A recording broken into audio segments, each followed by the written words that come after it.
Olá, meus queridos amigos, alunos da FEMAF. Nós estamos aqui iniciando a nossa segunda semana de aula e agora nós vamos trabalhar um texto que é muito importante para essa discussão dos direitos humanos na sociedade brasileira, na escola brasileira, que é Memória e Verdade. Um texto que é bem interessante, é um texto curto, mas é um texto muito rico.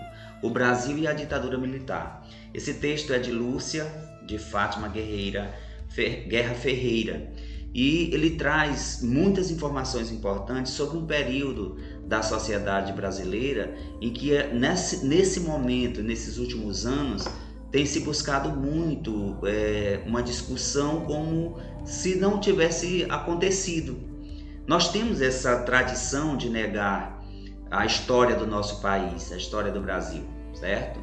Então a gente precisa compreender o que foi a ditadura militar, quais as consequências dela na sociedade brasileira e como nós podemos nos posicionar sobre a agressão aos direitos humanos dentro da nossa escola, dentro da sala de aula, dentro da nossa comunidade.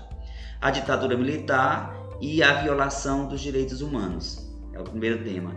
E a gente vai compreender a ditadura militar se a gente compreender o período pós-guerra, que é o que a gente viu na aula anterior, comentando sobre a Declaração Universal dos Direitos Humanos.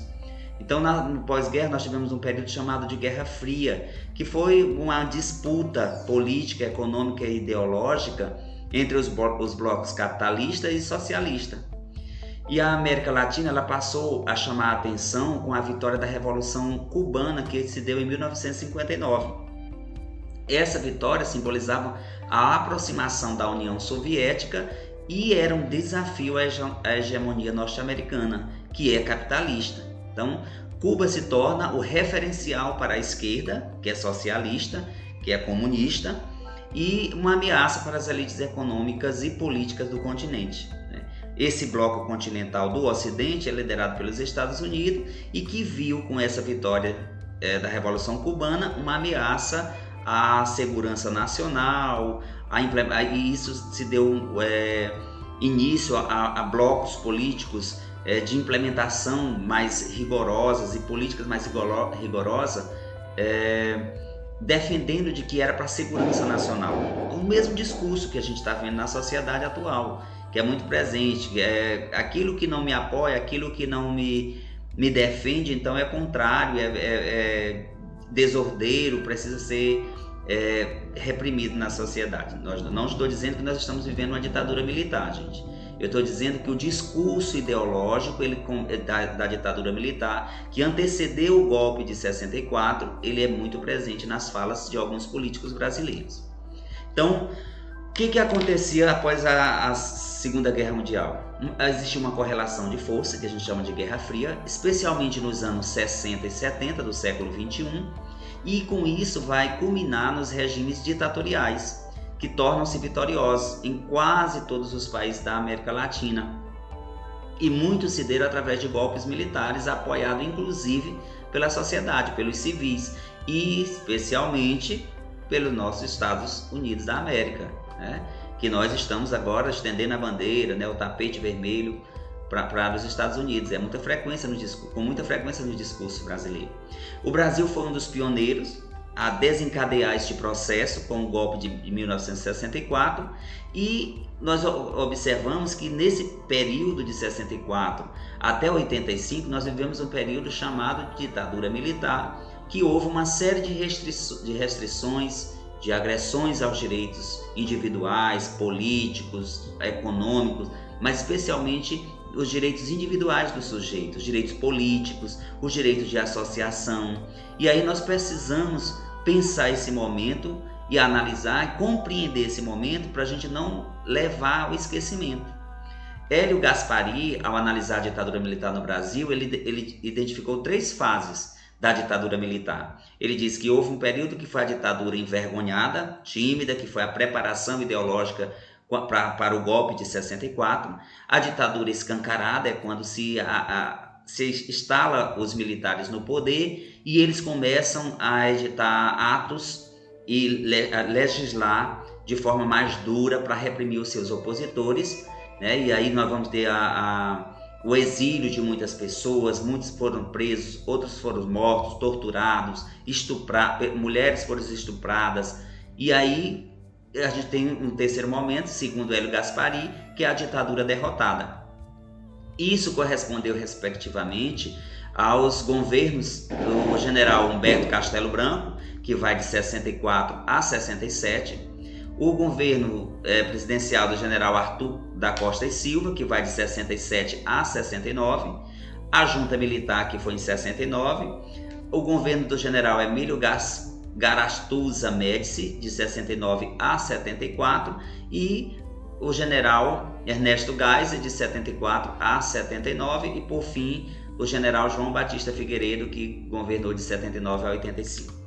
Então, apesar do apoio de parte da sociedade civil para os golpes militares, a resistência ao novo regime foi também imediata, recrudescendo o período de 69 a 76, com a edição do Ato Institucional número 5, que é a culminância da ditadura militar, que é o momento mais crucial desse tipo de governo, desse regime de governo que endureceu com perseguições políticas, com perseguições ideológicas, com prisões, com violações dos direitos humanos.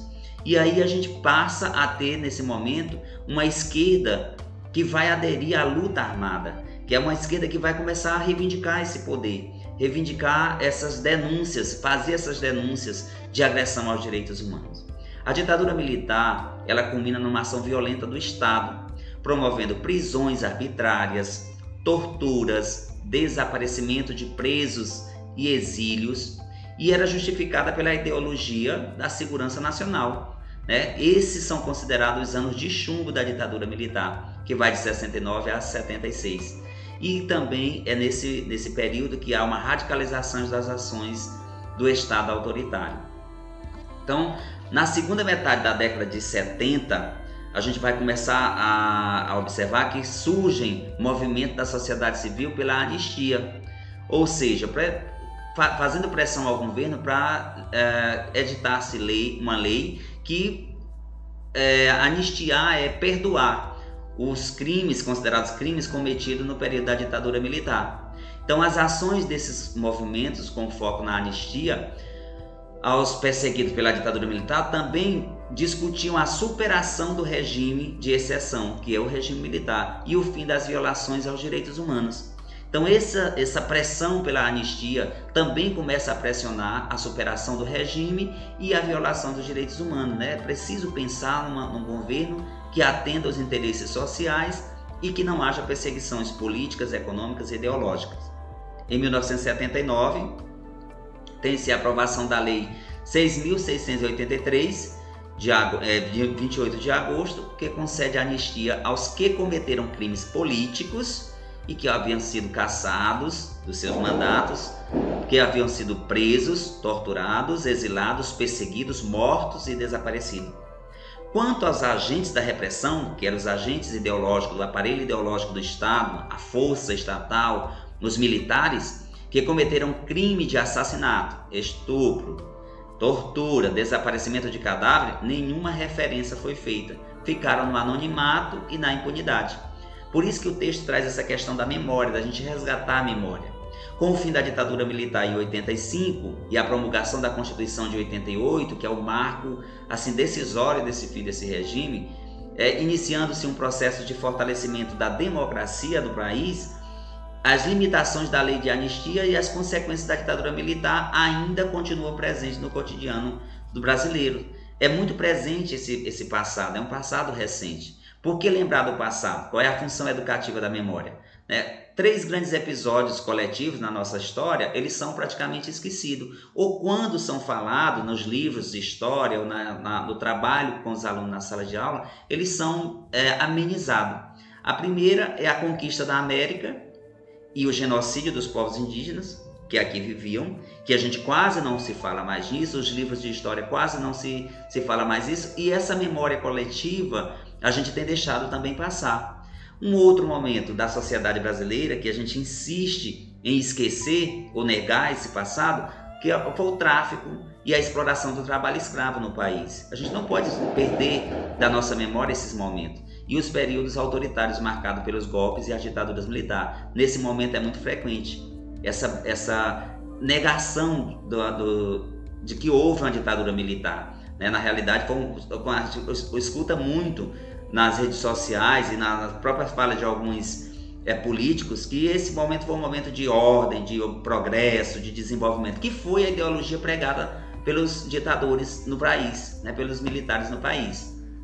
Esse período vai de 64 a 85 e é importante o resgate da memória da sociedade brasileira, porque ela tem uma função educativa, tornando o Programa Nacional de Direitos Humanos 3, o seu eixo orientador, direito, à memória e à verdade.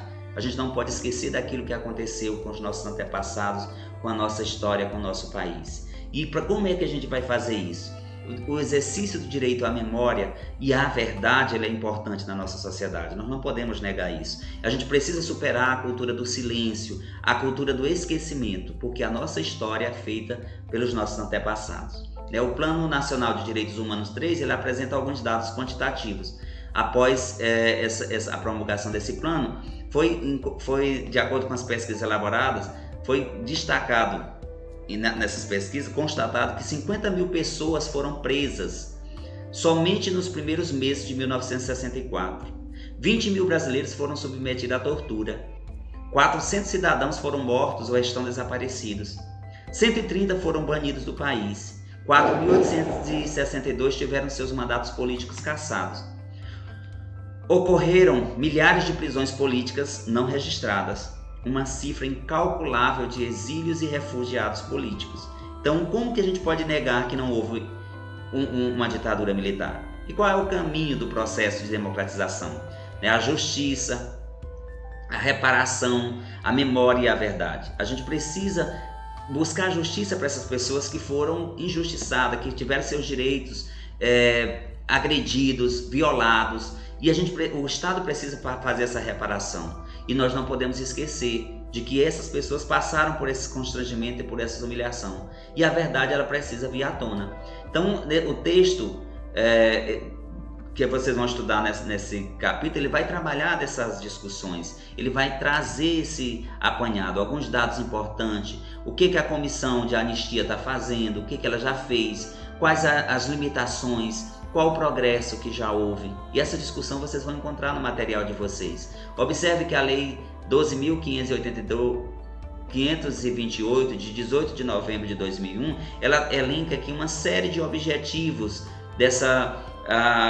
do Plano Nacional de Direitos Humanos 3. Ele esclarecer os fatos, promover o esclarecimento, identificar e tornar públicas as estruturas, os locais e as instituições em que ocorria essa violação de direito, encaminhar aos órgãos públicos competentes todas e qualquer informação obtida que possa auxiliar na localização e identificação de corpos e restos mortais, colaborar com todas as instâncias do poder público para a apuração da violação dos direitos humanos, recomendar a adoção de medidas políticas e públicas, promover, com base nas informações obtidas, a reconstrução da história nos casos de verdade, com relatos que são importantes para a compreensão da nossa história e do nosso momento atual e político.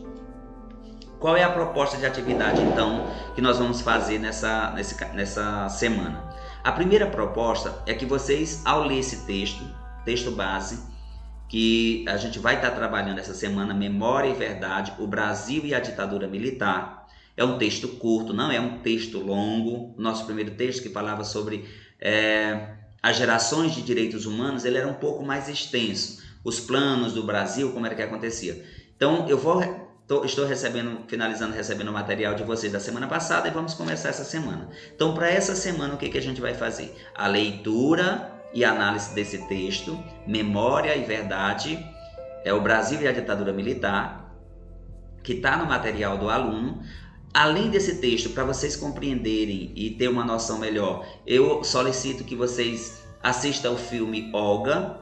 É um filme brasileiro muito interessante. Em seguida, após a leitura do material e assistir esse filme, vocês vão escrever um texto dissertativo sobre a importância da preservação da memória para o processo de construção do conhecimento. E a questão 2 será fazer um resumo, e esse resumo será organizado de forma estruturada, de acordo com a BNT. Eu aconselho até fazer primeiro esse resumo para depois partir para a questão primeira. Um forte abraço, que Deus abençoe a todos.